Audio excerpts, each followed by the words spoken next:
And with that, welcome back, everyone. I hope you had a refreshing break. And as we move on to our final plenary for today, we have an exciting and crucial topic to discuss: money. Aptly titled Show Me the Money, Financing Carbon Projects, we will delve into the complexities and possibilities of securing funding for carbon projects. Achieving net zero continues to require the mobilization of large amounts of capital to achieve meaningful emission reductions and removals. Financing carbon projects at the rate we need continues to be challenging, although many are seizing the opportunity.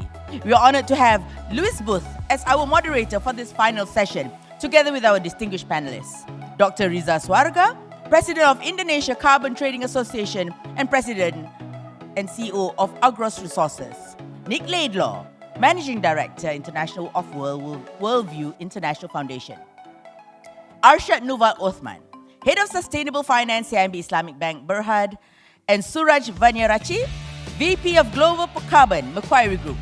Now, Louis is the commercial lead for APAC at Silvera, a leading carbon data provider. Prior to Silvera, Louis worked in the renewable energy industry, supporting the development of solar and wind energy facilities across Europe. Louis, take it away. Thank you very much for the intro, and hello everyone. Good to see you all on the final panel session.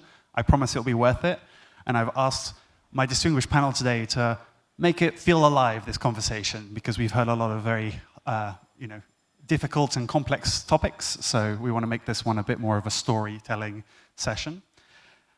And I think the opening remarks there, introducing us, was a good reflection of where we are today.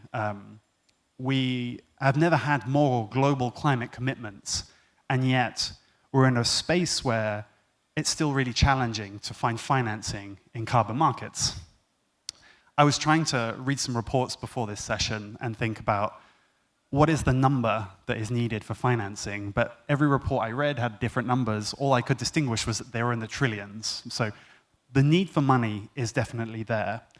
And the financing at that top end is going to come from financial institutions, private sector, particularly companies, and governments. And we are here today to discuss how we channel some of that financing into carbon markets. Now, carbon projects themselves have enormous potential to generate mitigation outcomes here in Malaysia and across the world. And I always like to think about carbon markets as an emerging market, and we're seeing the same risks in carbon markets as we see in emerging markets. So for those of you in finance on the panel, you'll know emerging markets have country-level risks. We look at underdevelopment of infrastructure. We are concerned about a new context and high transaction costs. So I think we'll talk a lot about these issues today. And finally, I was also thinking about, there's the financing concern and then there's a developer concern. Developers, when we work with them, are often challenged to de-risk their projects, but they need capital to do this. And then capital investors need the projects to be de-risked before they act. So what is a developer to do? So we've got some great panelists here that will help walk us through some of these tricky and thorny issues. Let's start from the ground. Let's start from the field. Let's start from stories from the projects. And I'll kick off with you, Nick, if you don't mind. And I'd love you to give us some context of what it's like on the front lines when you're seeking investment in carbon projects.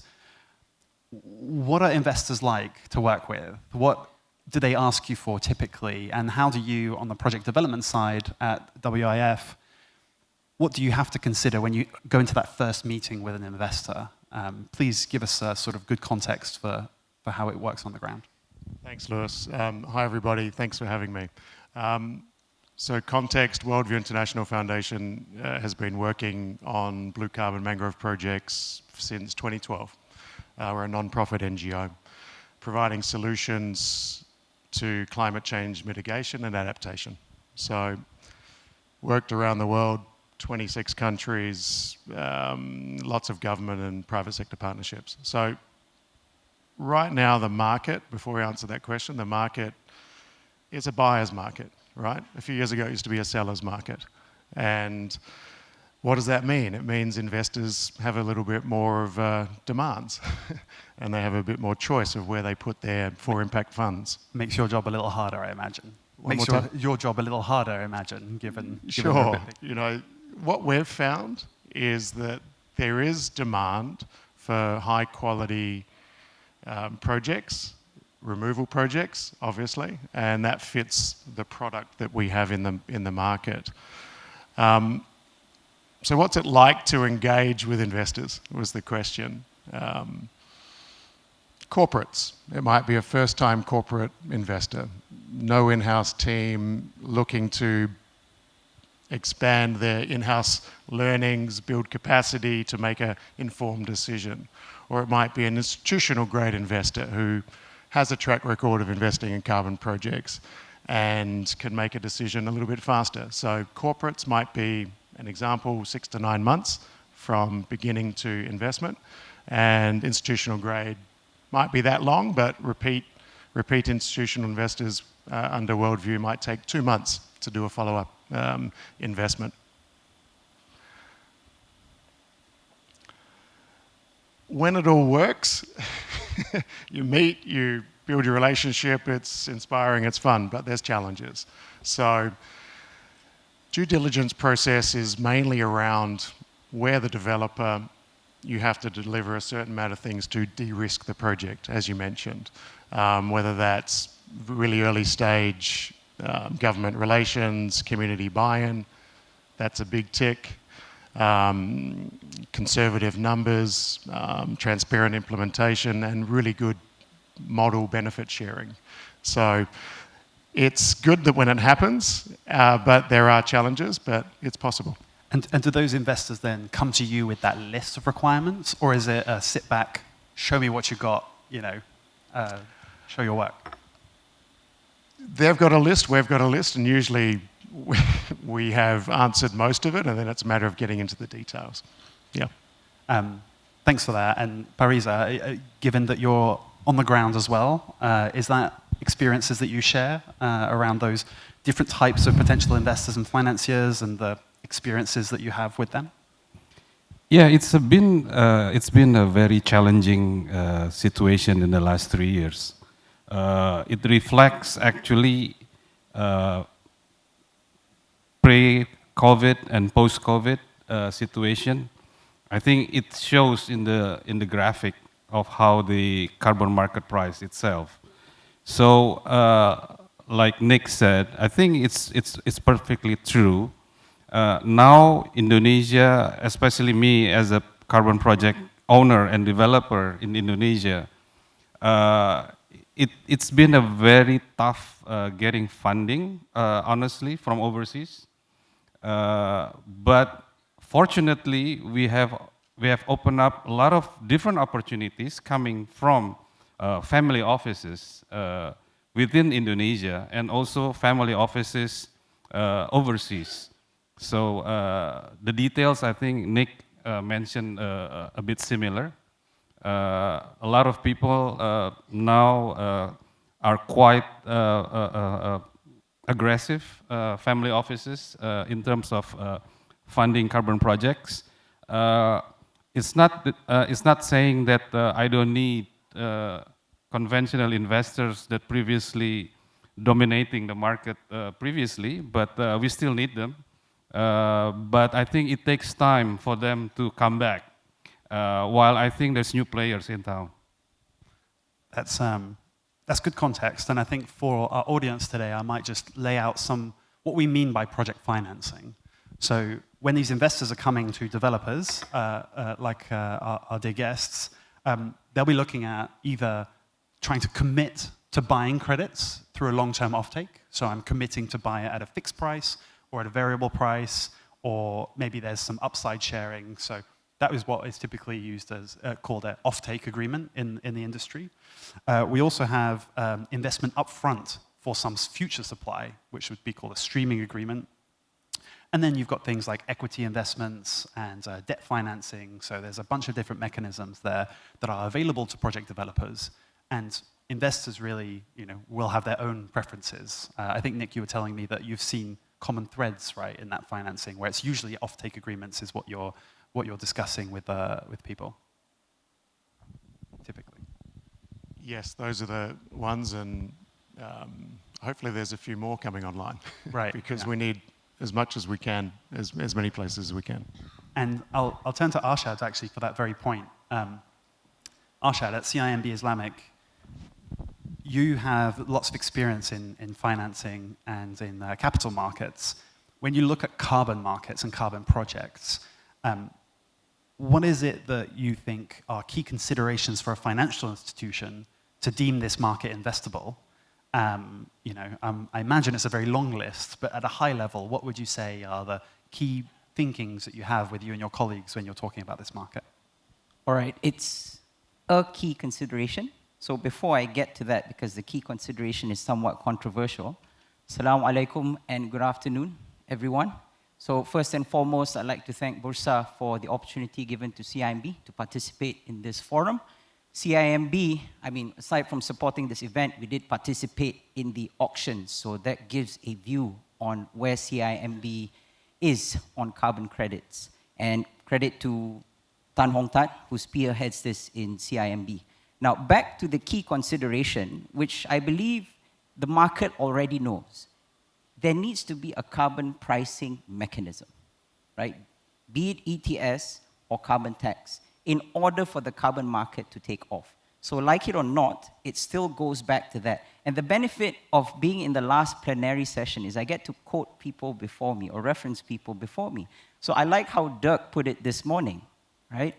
2 billion voluntary, near to 1 trillion compliance market. I think the numbers speak for themselves, right? Now, what was encouraging to hear from Dr. Hartini from the Ministry of Natural Resources and Environmental Sustainability is that Malaysia is making progress, right? So we heard from Dr. Hartini earlier that the National Carbon Market Policy, by next year, we will hear more about it. The results of the feasibility study by the Ministry of Finance in collaboration with the World Bank, we will hear more about it next year. So again, Malaysia is making progress towards putting in what is necessary for compliance markets for the carbon credit market to take off. Now, there was a question this morning from Islamic Finance News on Islamic carbon credits, right? So again, Bursa has taken the lead in terms of labeling BCX as the first Sharia-compliant carbon credit market. And that is based on the Sharia pronouncement that Bursa Malaysia had issued with the scholars that they have on the Sharia board. So from a Sharia perspective, it's good. Again, it goes back to having a compliance market to really support the taking off of carbon credit markets in Malaysia. And that would be then a very clear demand signal so that you can actually start pricing these projects into your actual revenue stream, right? Exactly. Yeah. I'll turn to Suraj for maybe additional comments on that. Suraj, given that you've actually worked on projects as well in the past, you've worked on the ground with projects, you're now helping do due diligence and financing of these projects. Beyond this pricing mechanism, what else would you say is sort of key considerations when we're looking at the investability of a carbon project? Yeah, first of all, thank you for giving this opportunity. It's a very good question, Louis. I think, which I always say is, where there is clarity, there's liquidity. So when there's not, then there is lack of clarity in terms of policies. Financial institutions are hesitant to deploy capital. So that's my experience. Prior joining Macquarie, I used to develop projects. That time I had the same problem. Now, again, on the other side, trying to invest in projects in a country which doesn't have proper carbon policy frameworks, institutions, or the economic environment to invest, it's challenging. That's number one. Number two is the developer's ability to deliver what they say on paper. Because these projects are not short-term projects. They need long-term investments and long-term monitoring, reporting, and verification. So throughout the period, if the developer is not able to deliver the units at the said economics, it's difficult for us to look at investing. The third is the demand side, because end of the day, if the institution cannot monetize these units, then that's a third challenging point that I would like to highlight here. Thank you. Which is what Arshad was saying, right, around having that price point. Just to go back on the project level, so you mentioned whether the developer can actually deliver on those projects claims, right? How do you verify that when you're doing your due diligence, beyond obviously working with third parties? I know that internally at Macquarie, you have your criteria for selecting projects. How do you think about that when it comes to assessing that capability? Yeah, when I joined Macquarie, like what we did was we created a risk matrix that includes about 25 criteria covering the political risks, the economic risks, the social risks, and environmental risks, the main key points. So under that, there are issues with permanence, risks on national and international policies. Are these credits, end of the day, would meet into under an Article 6 agreement?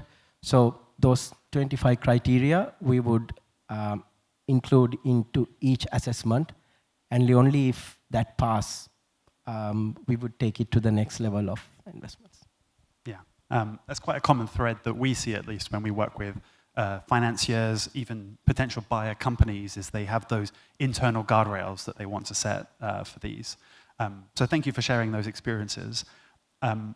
I want us to look at the high-level political and policy landscape, which was mentioned by all of you actually so far. And I'll turn to you, Riza. Indonesia has a long history with voluntary projects that it has hosted. It's had results-based payments projects that have been successful, as they were mentioned earlier today. And now there is talk of a carbon pricing mechanism. What do you think are the lessons that you have seen over your time around Indonesia's journey through these? And particularly, what do you think a country like Malaysia can learn from this, whether it's positive or negative, around encouraging and facilitating investment in projects? Well, one thing that I appreciate about Indonesian government, as much as many criticism addressing from the investor side, that somewhat Indonesia, quote unquote, trying to nationalize its carbon projects, et cetera, et cetera. But I think overall Indonesia, one thing is very serious. The government put a whole landscape of regulations from end to end, which is, I think, I haven't seen anything like it in another country, honestly. So I think it's a good for the long-term decision-making process. Of course, government works very carefully. They tend to prioritize certain things in advance and then goes beyond that step by step. Perhaps that creates anxiety amongst the players, including ourselves at the beginning. But learning the process itself from the Indonesian government, I think I learned to appreciate more, even more. So I think that is a lesson learned that perhaps the Malaysian government can also replicate. But again, there's already a whole bunch of standards, registries available in the market. I think knowing that we also just recently agreed on establishing the alignment for ASEAN framework for carbon market, which is also another good alternative solution. My point is, I think while we are waiting for Article 6 to materialize, I think ASEAN movement can be one of the solutions. And I think government like Malaysia, while developing their framework, I think that can learn and adapt what has been the success story and failure story from other nations.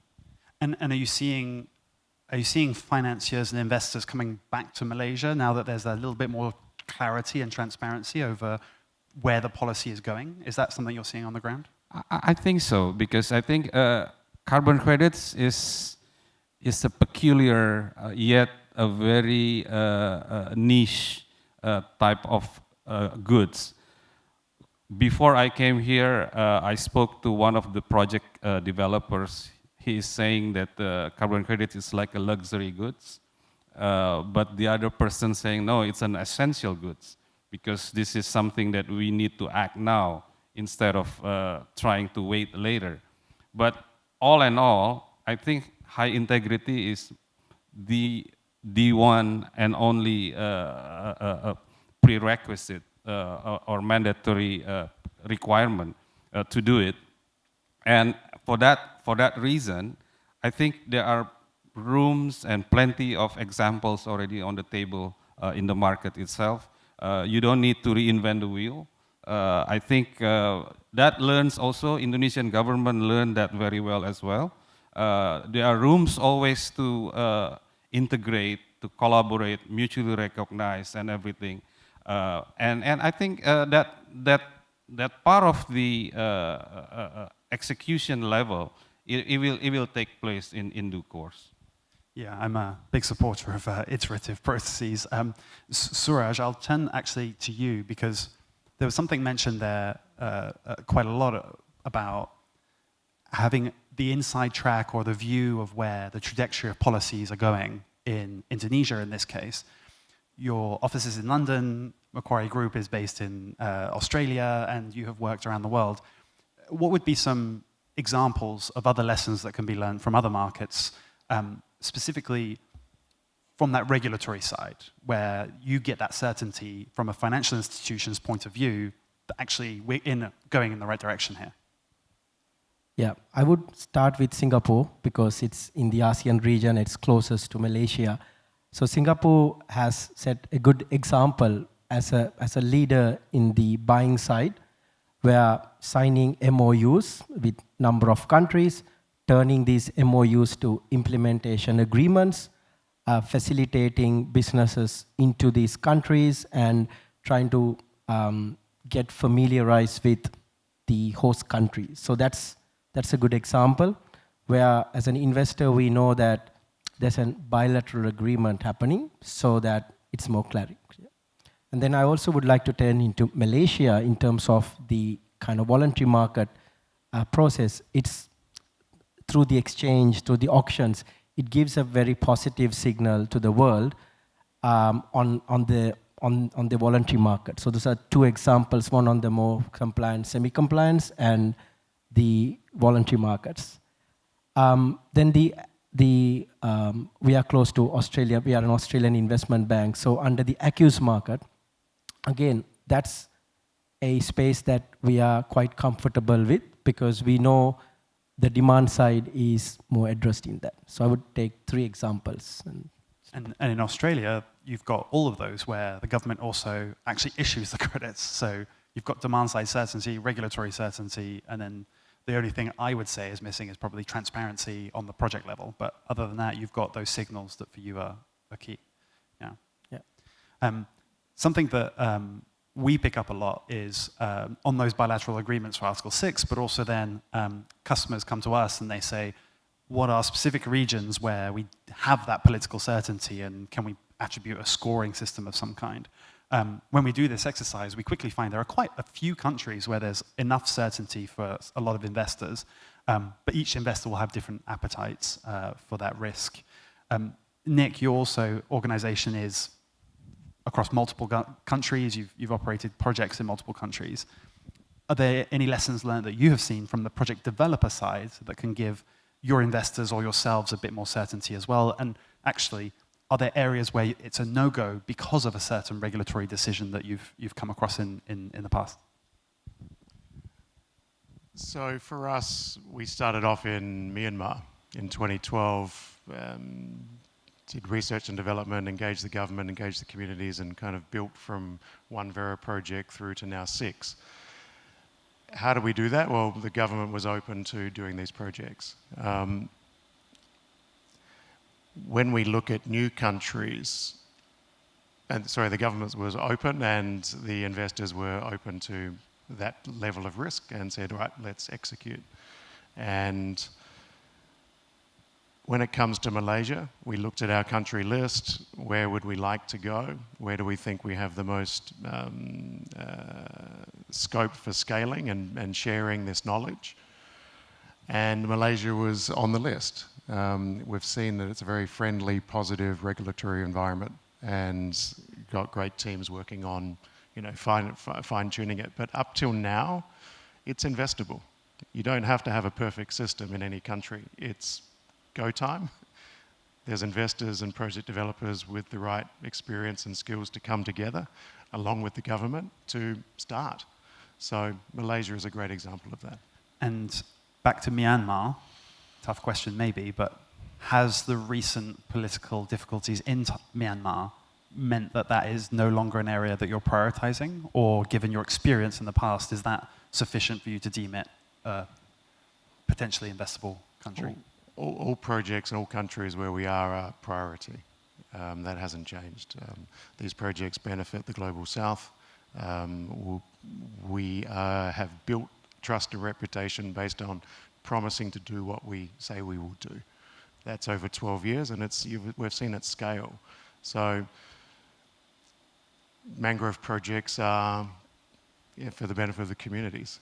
We're sharing 50% to the investor who puts out upfront fees and financing, and 50% back into the communities.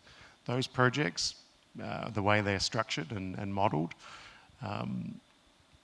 everyone wants to see those keep on going. All stakeholders. Agreed. Yeah. Arshad, you've heard the view from the region, from the Malaysia perspective. We've heard from Nick that it's a favourable regulatory environment. We've had some high-ranking officials that have even come here today. How, beyond just the regulatory landscape, as a major financial institution, what's your role in a new market like this? What's your role, and how can you speak to some project owners, some potential buyers in the market as to how you see this market shaping through its financial institutions? And maybe, are there any analogies from emerging markets or sustainability-linked bonds that you might be able to compare it to? Right, thanks for that. So as a starting point, again, a great part about going last is I can refer to people before me. I think Elvin from Morgan Stanley put it nicely this morning in terms of the 3 risks that banks typically look at from a project finance perspective. So you have the policy risk, the price risk, as well as the project and or performance risk, right?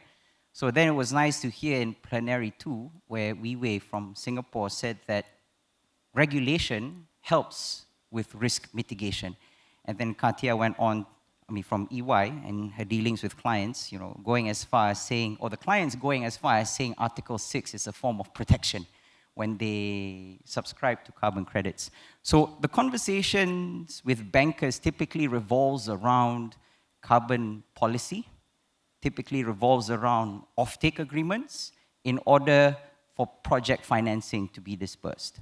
Now, I wouldn't be doing justice to this panel as a Malaysian banker from an ASEAN bank if I do not shed light on a financing ecosystem that is there. Again, the prerequisite is still the same. We still need a carbon pricing mechanism. Now, what is that financing ecosystem? Credit goes to the Central Bank of Malaysia, or Bank Negara Malaysia, Securities Commission Malaysia, Bursa, of course, as well as the government-linked investment companies, or the GLICs. And I'll get to it in a moment. In Malaysia, we have funding for every business life cycle, or every stage of the business life cycle, from cradle to the podium. I didn't use grave, yeah? We want the carbon credit market to live on and on. So not cradle to grave, but cradle to podium, because we have the Olympics going on right now. So in Malaysia, that funding ecosystem is there. And I'll give examples. So thanks for alluding to that. So starting from the earliest stage where grant funding plays a role, Yayasan Hasanah, which is the foundation of Khazanah, the Sovereign Wealth Fund, has grant funding for social enterprises. Okay? Now, once the social enterprise is mature enough, then the social enterprise can graduate to development debt funding. So that's where SME Bank, one of the development banks under MOF in Malaysia, has a lending program for social enterprises, right?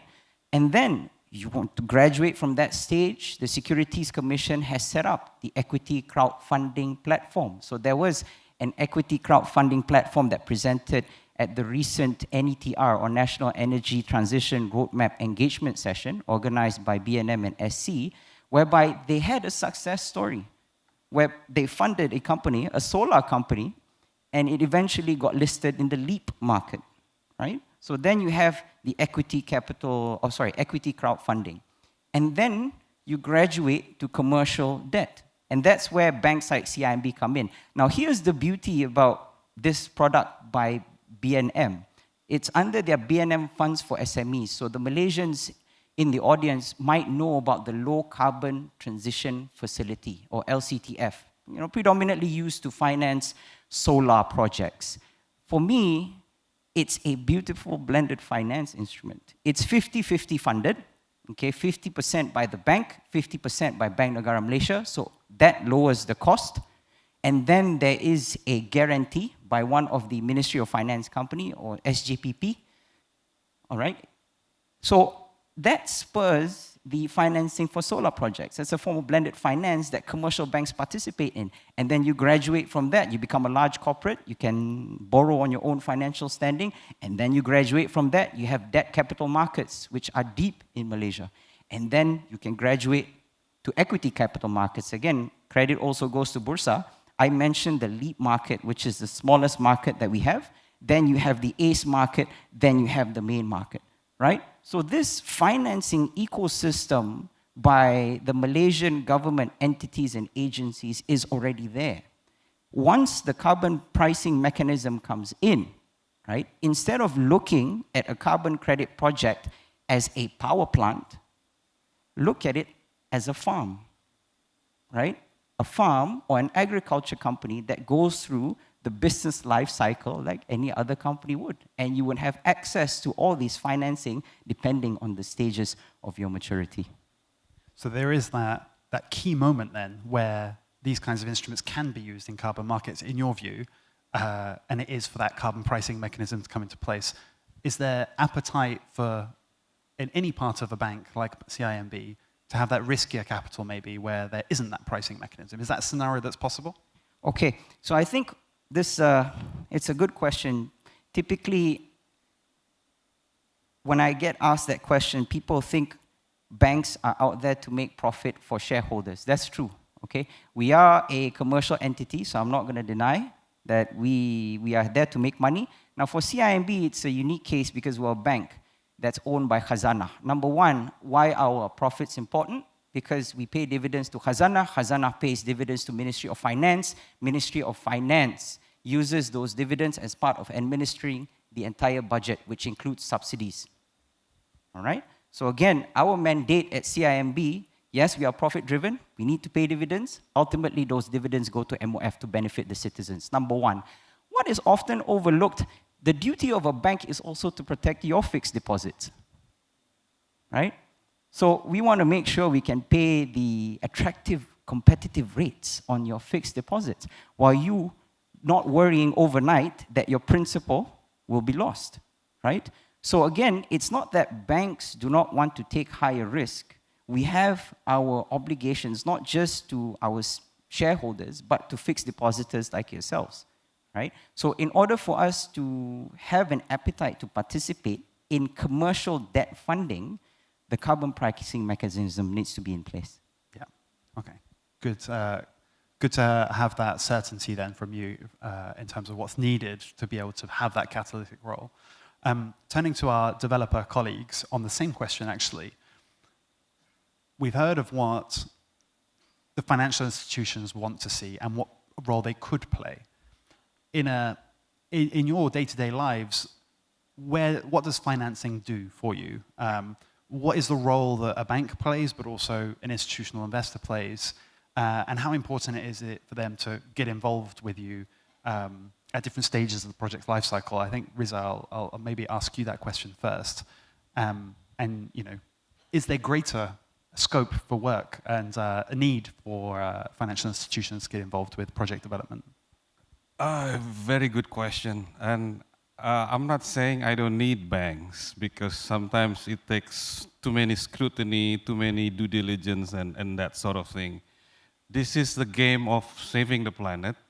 It has to act now or never. Pardon me, I use this really a straightforward language. That's why now I turn to family office that are much more reasonable.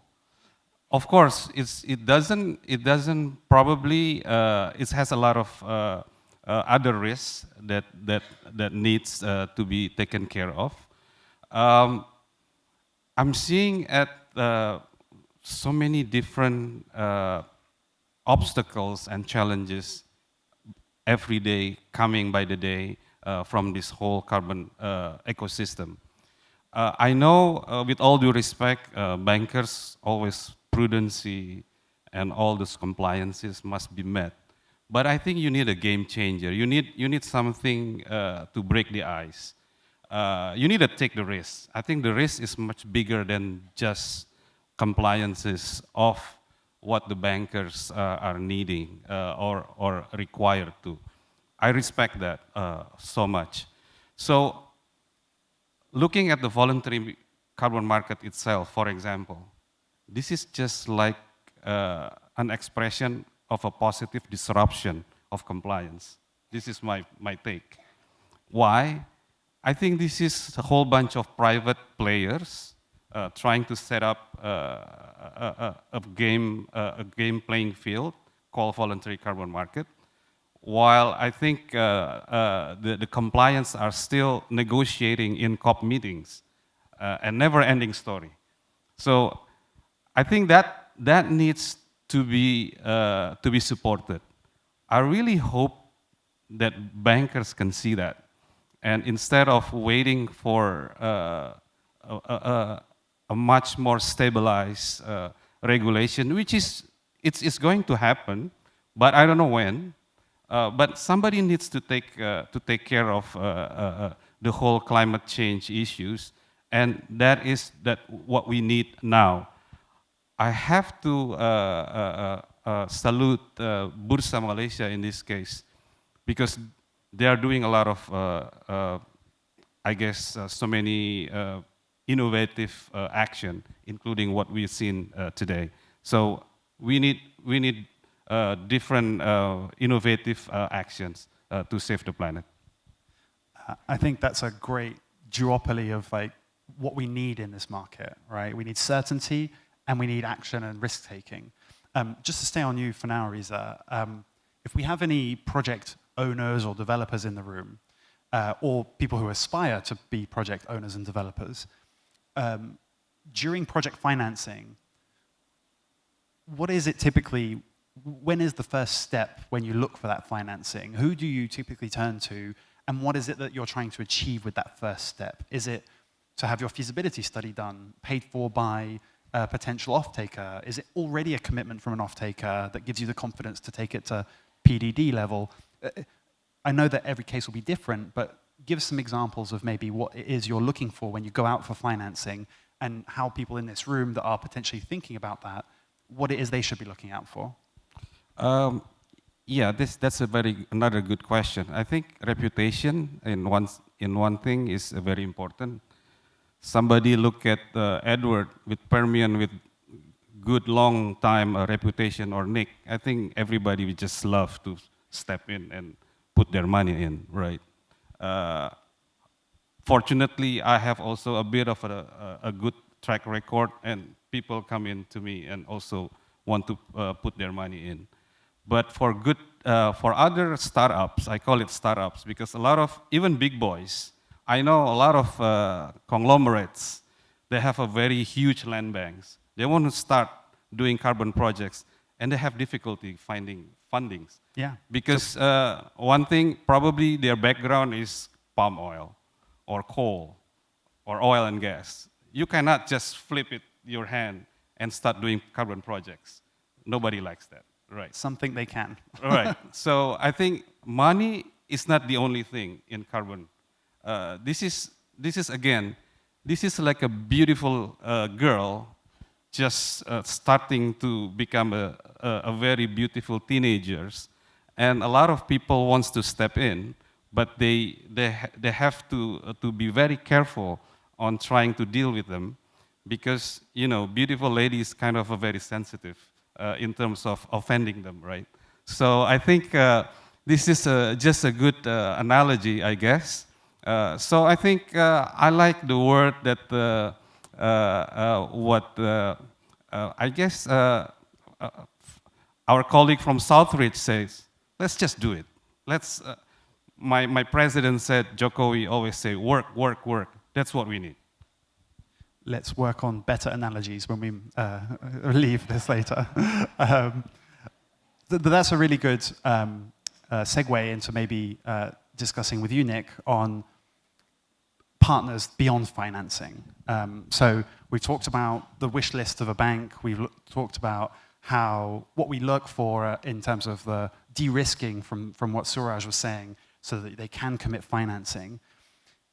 Yourself, and as you mentioned, Permian and a number of other very established players in this market also have a role to play. Could you sort of outline what you think someone like WIF could do for the Malaysian market or other emerging markets in this space? Well, we're obviously still at the early days.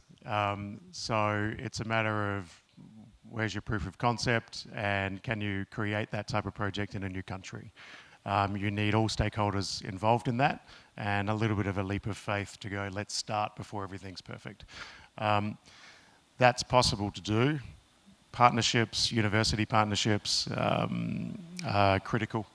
On-ground expertise, regulatory climate, technical, etc.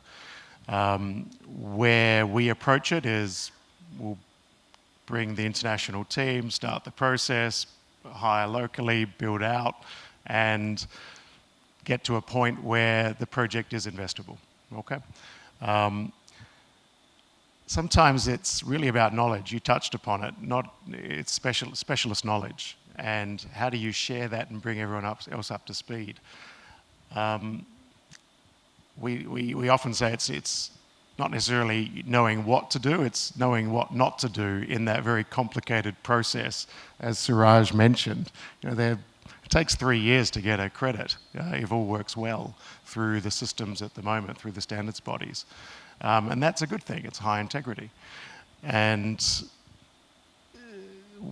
Worldview, as an example, has built a blue carbon mangrove online university for mainly small state islands and different community projects to tap in, I think about 7 or 8 languages, and just how do you share that so that you can build capacity in country quite quickly, whether you've got your planting teams or whether you have your livelihoods teams. So that's a knowledge base that you've built that is based on your experience, but then also those partners that you said, academics, scientists, local implementation partners, have all contributed to this knowledge base. Yes. Oh, I didn't know that was the case. That's really interesting. And so is it common then for a landowner or an operator in a country to come to the likes of Worldview just for that experience? Do they sometimes, mine you for information and insights of what not to do, steps to take? And is that something that is your role in the market in certain circumstances? I know it's not your business, but is it your role in an emerging market?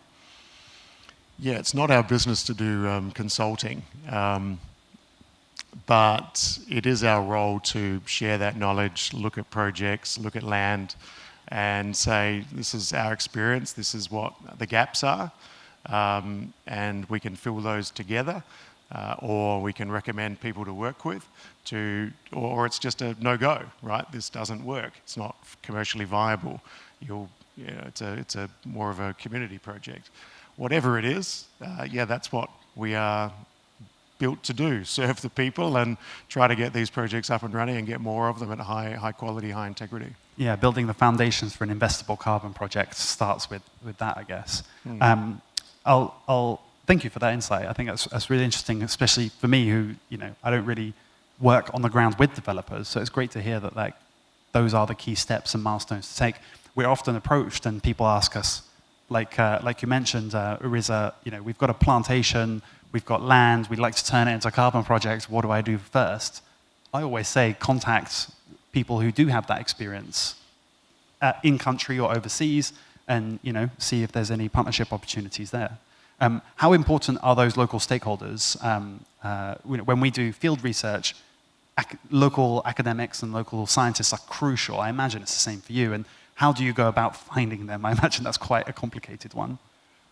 I'll take one step back. It's about honest, transparent design and stakeholder engagement. So start there and start early. That is a good basis for a stepping stone for a successful project. In the case of blue carbon mangroves, communities at the centre is the only option that we have seen over 40 years that would work. Right? These are 20+ year projects.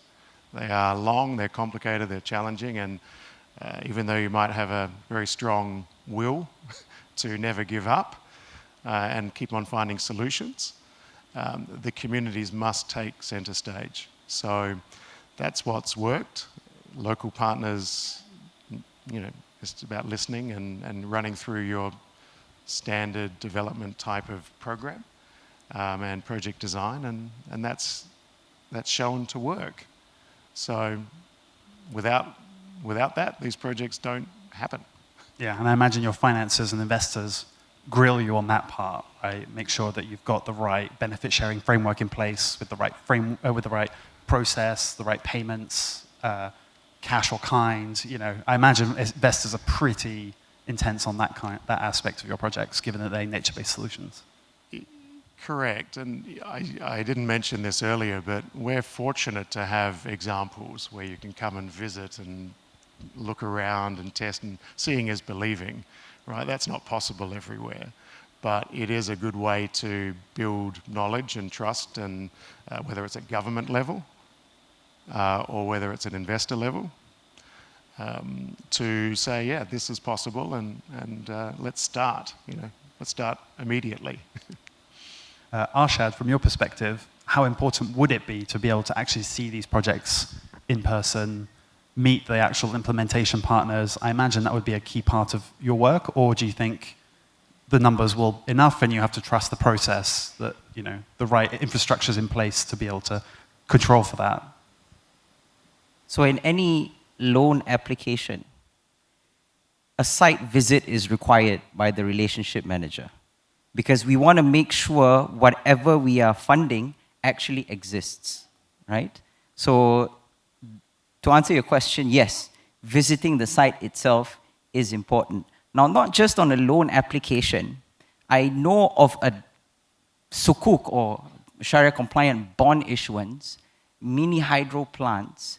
So the debt capital markets team and the project finance teams, or both teams, actually flew in and visited the site. Right? So this is not a loan application, this is a sukuk issuance, right? So to that extent, the site visit was conducted, and believe it or not, the rating agencies were there as well, okay? Because they needed to get comfort on how fast the river is flowing in order to generate the hydropower.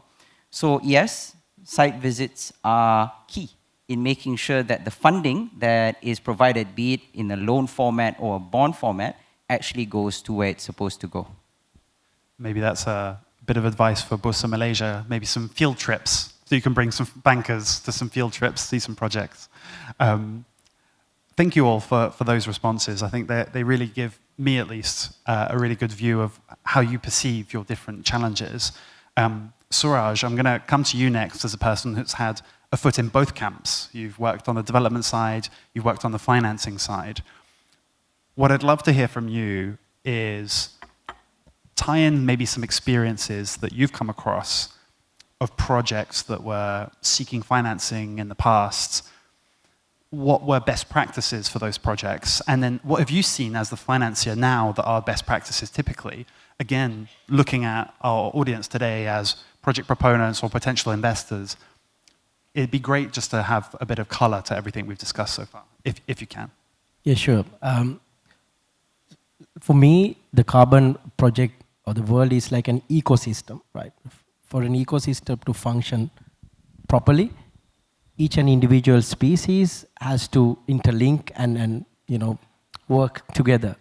So for example, the government policies, government support is an essential part into these successful projects, because you can have a good developer in a country working halfway, finding out the country's carbon policy that they're developing is not supportive of carbon.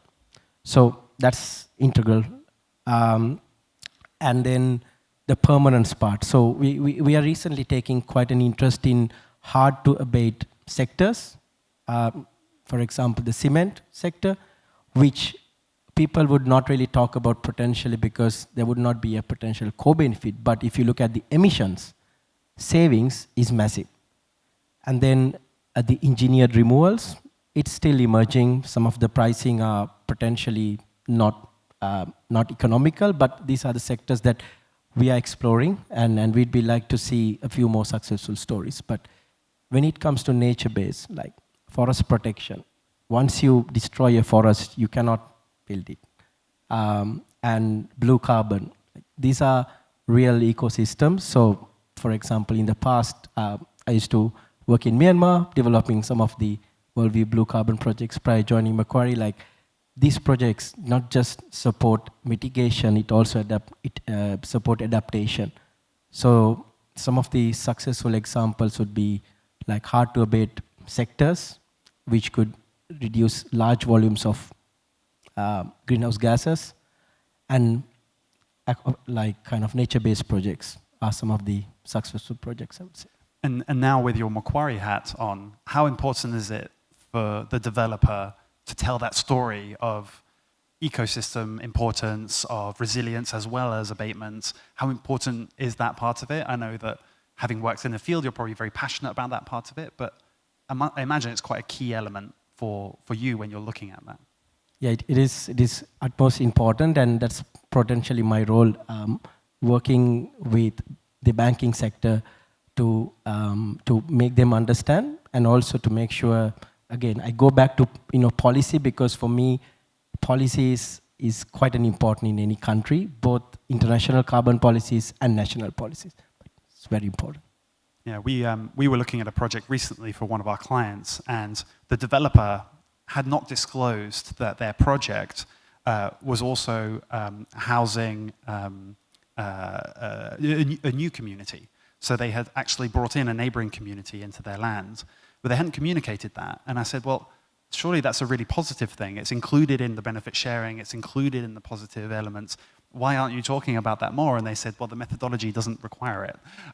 So telling those stories, we have found as well, is incredibly important because of that, tie-in with those ecosystems, for sure. Yeah, true. Yeah. Parisa, any experiences from you on that point exactly around how do you bring together the work that a developer is doing to your investors to show that financeability? Suraj talked about discussing the role in the wider ecosystem. Is there any other tips and advice you would give to a budding developer in the room around communicating quality or communicating importance of their project to investors? When you go to your family offices, what is it you talk about? I imagine it's not all GHG abatement. It's a good orchestrated ecosystem within the project itself, I guess. The easiest way is you team up with a good rating, maybe like Silvera for one, and then good experience co-developer, because I don't think one developer is enough, because for Indonesian project in particular, you need local knowledge as well as international expertise. I cannot work alone. I need somebody. Perhaps Nick maybe come aboard. That shows how good the team is going to be. I believe Suraj would love to see the team that I'm assembling it, I'm organizing it. And then at the end of the day, I think we should have also another components of perhaps somebody that experienced in community development, I always hired a good startups, be it meditech, health tech, or envirotech, that can do a lot of good roundup of waste management, small scale, but they go to the field, do project and collect plastic waste, for example, in villages surrounding the project that I'm doing. And they can also promote themselves through their Instagrams, through their websites, and all kinds of promotion. But at the same time, the MRV is there already. So when you orchestrated that value chain of carbon project development using that kind of positivity and can create the whole value chain, and you can involve the community by, I think, by doing it, you are automatically educating them. So once you're doing that, that is how we able to convince these investors and family offices. And of course, your name is important. Reputation is important. I think the first thing they look at is you. If you have a good names, good reputations, good track records, I believe bankers, family offices, private equities will love to come. Yeah, that's already half the battle, I guess. Yeah. Well, thank you all. I think that was, for me at least, a good journey to go through. I don't know if we have any questions from the audience to our esteemed panelists, either from questions for project development or project financing. Please raise your hand if you do. Yes, there's a microphone right in front of you. Hi.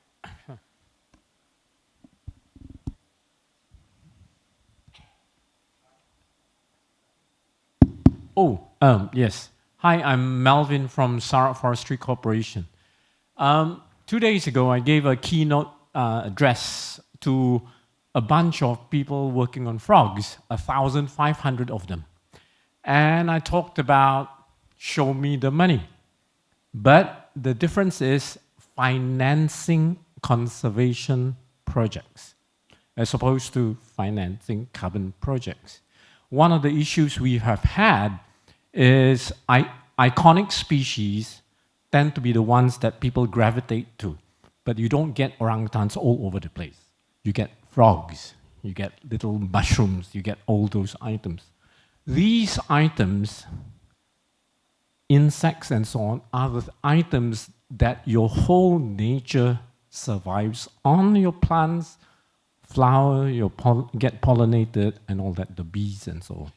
We like to think that environment has to make money for all of us. But we also forget, without the environment, we will not have anything to breathe on. Your forest gives you the air, the planktons in the sea do the same. So I would urge, because when I gave the talk to all these frog people, they're all in this tunnel vision. Here, I'm seeing it's all show me the money, make me money kind of thing. I would encourage cross-fertilization of both, because part of the communication issue is the conservation scientists and the NGOs out there look at this as, yeah, they've already damaged the environment, and yet they want to get the environment to make them more money. You see the disconnect. So with Bursa, if you can assemble a whole bunch of show me the money, show me the conservation that's achieved from this, you have another leg up towards what you're trying to achieve. Thank you very much. Thank you for your remarks. I think fully endorsed by most people in the audience. Any comment? Yeah, Sure, I'll take that one, Louis. So CIMB Islamic has experience in conservation. So we have an account called EcoSave account, whereby a percentage of it goes to environmental conservation. So again, let's talk about financial theory, not a banker's perspective, yeah? Just so there's no bias here. Conservation is non-cash flow generating. In other words, it is one-way spend. If it is one-way spend, what is the source of repayment on the loan, right? So again, it's simple financial theory, not a banker's capitalist view. You know, what is the source of repayment for the loan? So the reason why I am here and I'm grateful to work with Hong Tat is because as a person and as a banker, carbon credits is a way to monetize conservation in a large scale. So that's why, you know, CIMB support of this event, the auctions on BCX.